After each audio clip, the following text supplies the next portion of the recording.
Savannah, I'm coming home, Savannah. It's another day, it's another video na naman tayo mga guys. So for today's video, gagala tayo ng Maynila. Siyempre kasama dyan ang buong pamilya. Siyempre sponsor dyan ng ate ko. Siyempre wala akong panggala, wala akong pera. Nagpapasalamat na lang ako kasi pinapakain nila ako sa bahay. Bago tayo pumunta sa ating paruroonan, syempre dadaan tayo muna sa Inlex. Ang daan kung saan may iwasan natin ang traffic. May iwasan nga ba talaga? Charot lang. Habang dumadaan nga kami sa Inlex, naisipan ko magmuni-muni. Bakit ba kasi ako sumama? Wala naman akong ambag. Pero hayaan mo na, kapal na mukha na lang ang puhunan.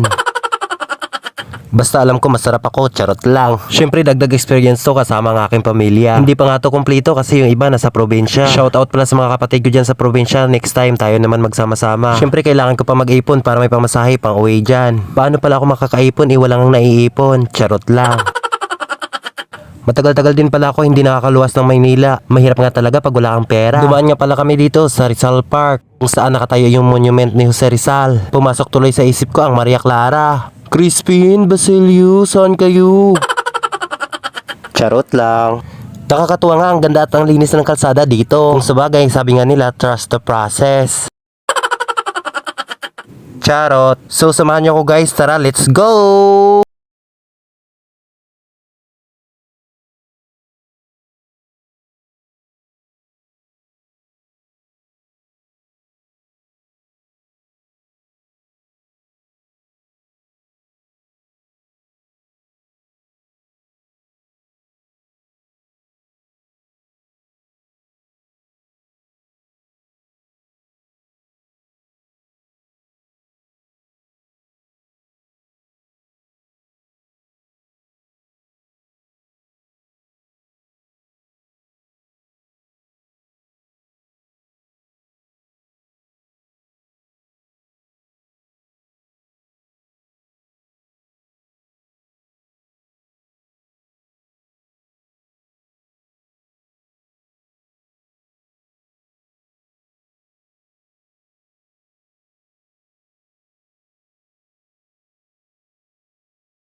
Pagkatapos nga namin bumaba sa sakyan, dumiretso na kami dito sa loob ng MOA. At dahil ang aking tiyan ay tumutunog na, syempre maghanap muna tayo ng kakainan na mura. Syempre doon tayo kakain sa mura na busog ka pa. Kasama ko pala naglalakad ang aking kapatid.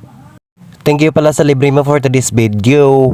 Nasa likod naman ang tatay, kasama yung pamangkin ko. Dahil sa lawak ng MOA, ang hirap maghanap ng mumurahin. Pagkatapos nga namin kumain, nag-ikot-ikot kami sa labas. Baka daw kasi makahanap kami ng dawan. Sa loob kasi wala, baka dito sa labas meron.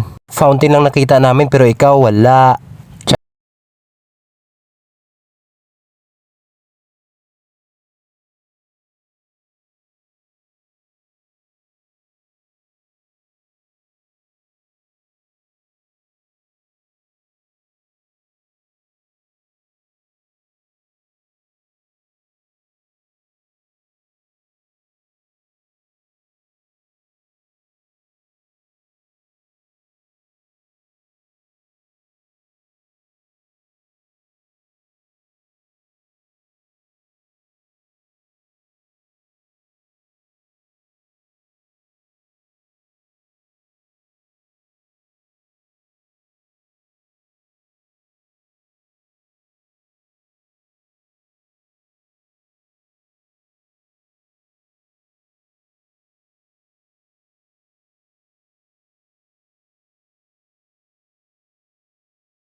At pumunta nga pala kami dito sa may seaside. Tingnan nyo naman yung mukha ko, takip na takip kasi sobrang init. Ayaw ba naman maglakad sa matirik na araw?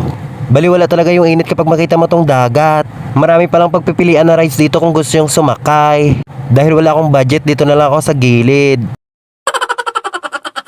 Siyempre papayag ba ako na hindi sasakay? Sila sasakay tapos ako hindi. Hindi pwede yon.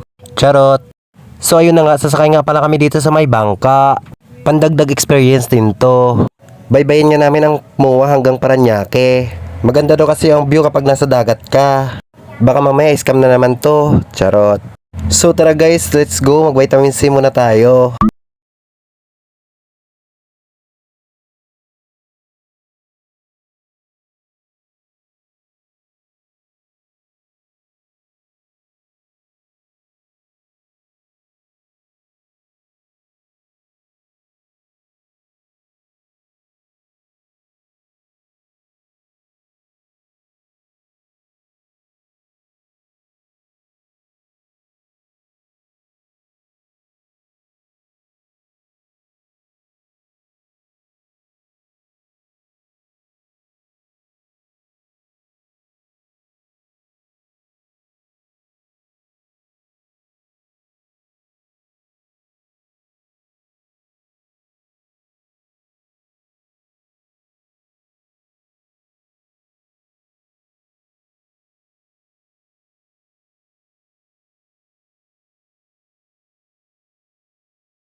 may bubuyog nag-try.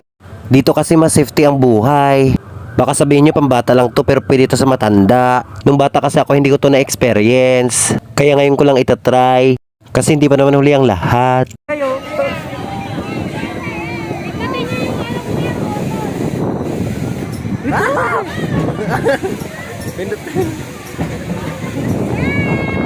Pindutin nyo yung below the green. Pindutin nyo. Pindutin nyo lang. Pindutin mo matagal. Pindutin nyo.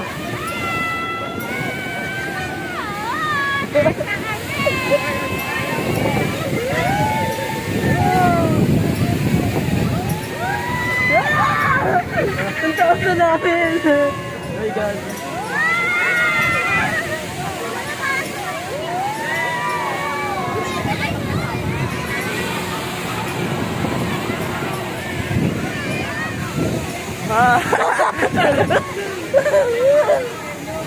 Pindutin nyo tagang galing nyo.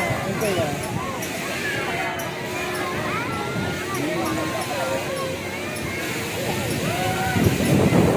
Hindi bumaba yung dalawa. Tasan mo, tasan mo. Tasan mo pa. Hi! Hi!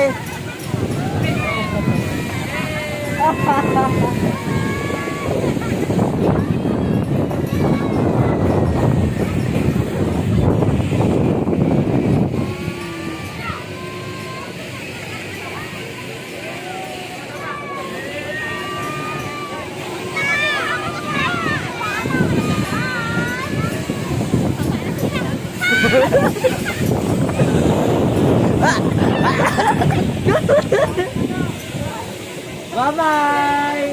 Uwi na kami! Taasan mo.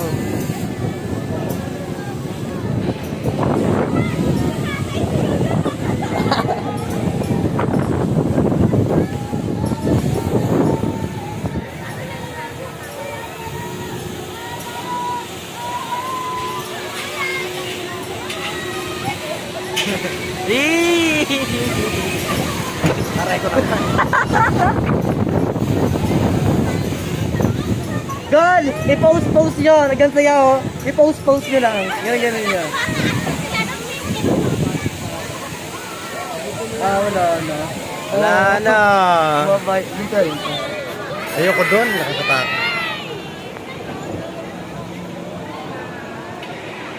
Naman mo, camping flight.